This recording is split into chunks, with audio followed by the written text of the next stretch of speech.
You have a creative project that's actually coming out. You have your second EP called Be Somebody that's coming out. So, how do you feel that this record has developed from your prior EP? Tremendously. I've learned so much over these past 5 years, and I've basically just put all of that into this EP. I was very instrumental in just how everything sounded in the end product, as far as just what sounds were used and how the mixes were and what sounds were, emphasized. And then also, I yeah, I played a huge part in the visuals for everything. So like the creative direction for everything, and I was just really in control. Yeah. You posted that the cover art for this EP is pretty special to you. So, what is so significant about the cover art? Well, I feel like it's important to be yourself.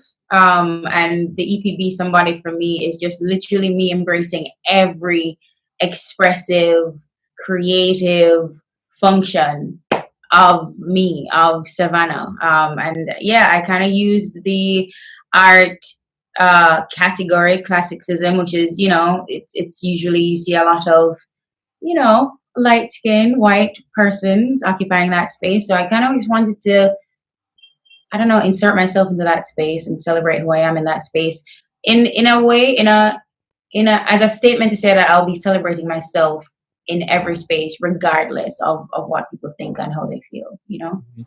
Yeah. Yeah, and I really like the photo. You're laying down, and I guess someone's holding your hair back, like a long strand of your Yeah, hair. that's like my hair. Yeah. It's meant to signify just, everybody that has something to say as far as like, oh, you should be doing this, or we really feel like this is your lane, or you know what?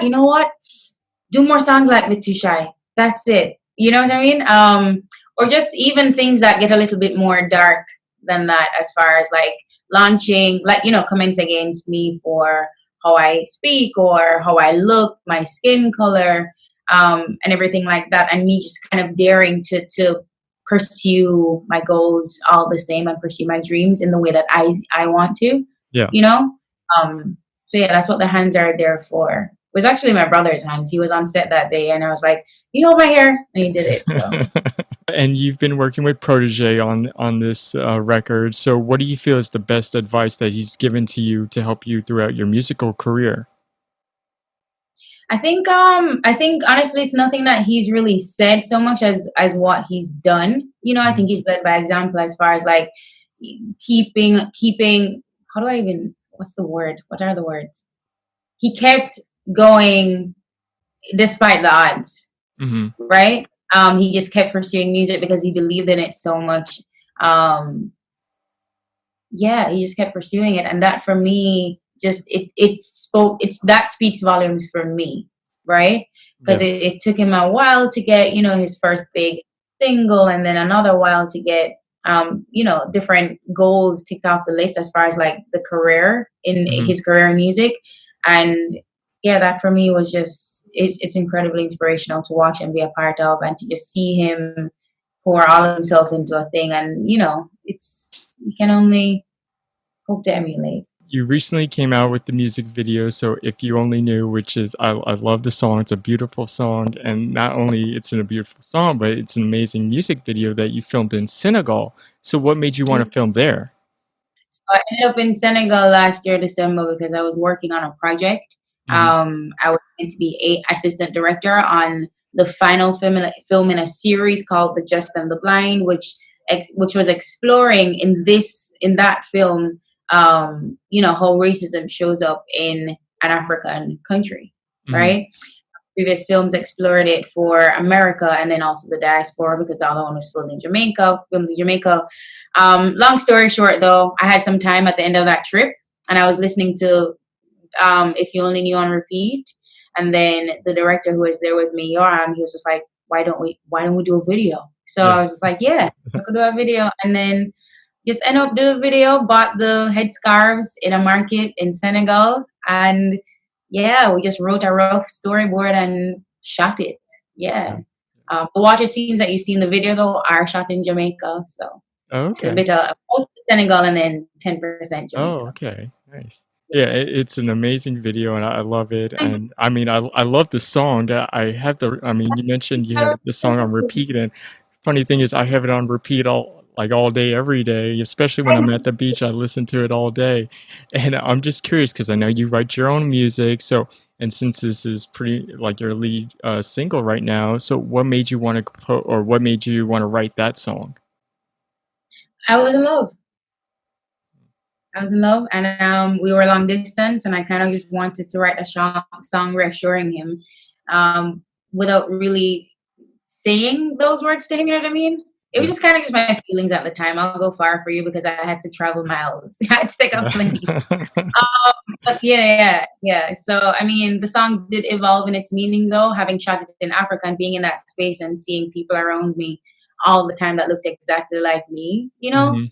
and then understanding the history of Senegal and how that connects to the Caribbean and Jamaica, where I'm from, it definitely, leveled up the meaning for me as far as like the reach of Black love, you Yeah. know? So there's different layers for it for me. But yeah, the intent, like the initial intent was, yeah, I'm writing this for this person I'm in love with.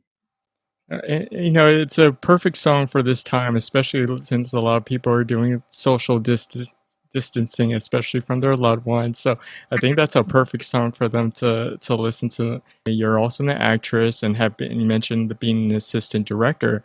So out of all the roles you played, which one do you think is the most challenging? I think acting is the most challenging because you have to give yourself over to like the character and what they want to do versus how you would react to a thing. I think Mhm. music is instinctive for me, like every part of it. I kind of just know how I want it to be. You're a musician full time, but if you were to pursue acting as a full time role for you, what would be the dream role for you to play? Probably like a psychopath or a sociopath, somebody who Psychopath. is completely unfeeling just because I feel so much. Yeah. That would be a very difficult challenge for me to kind of just put myself in that role and maybe do a lot of evil things in Evil the film. things. Like Saw, like the movie Saw series. Not like that. Evil. Not physically hurting people, but like psychologically, like Oh, you know, mentally, huh? Even yeah, worse. Yeah. Yeah. yeah. Well, and I heard in a previous interview that you're actually a Game of Thrones fan, but you didn't at the time you didn't see the last episode. So were you able to I catch did up? not watch the last episode. I didn't.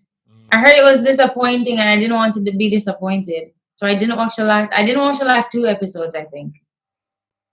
Is there a family that you're supportive of all Oh, those families? absolutely. The Starks. The Starks? The, the Starks. Yes, absolutely. Who's your favorite Stark? My favorite Stark is Jon Snow. I like him a Jon lot. Snow. It's Even though everyone's he favorite. ended up on, I don't know. I just it was so weird. It got really incestual in the end. My God. Yeah. Yeah.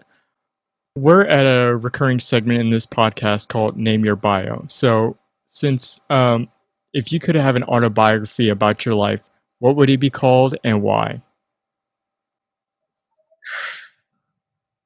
I don't know. Something about resilient. I don't know. Yeah, I know the resilient. That's kind of corny. I don't know what this would be titled, but something with resilience in it, just because I feel like that explains that I could sum myself up in that word. I'm Mm, resilient. You know, mm. I really truly feel like I'm unstoppable. So, okay, actually, that's a good word. Unstoppable. Unstoppable. Yeah, That's what it should that's a be called. resilient word. Yeah, Yeah. exactly. And it'd just be my life because my life story is unbelievable. You just would never believe just all of the things that I've gone through and overcome. Are you Yeah. able to maybe describe that in a sentence or two? Woo! Ah, man. I don't know. My beginnings were very high impact, and just up to today's date, it just continues to kick the out of me. Yeah. And I've just been pressing on. So yeah.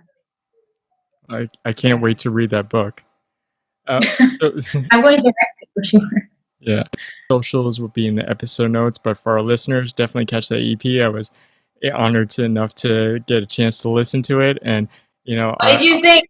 oh, it's amazing. And I mean, I love, and I don't really say this much about songs, but I love If You Only Knew. Like, that's a song that I can say that I'm in love with that song. Thank Yeah. you. Yeah.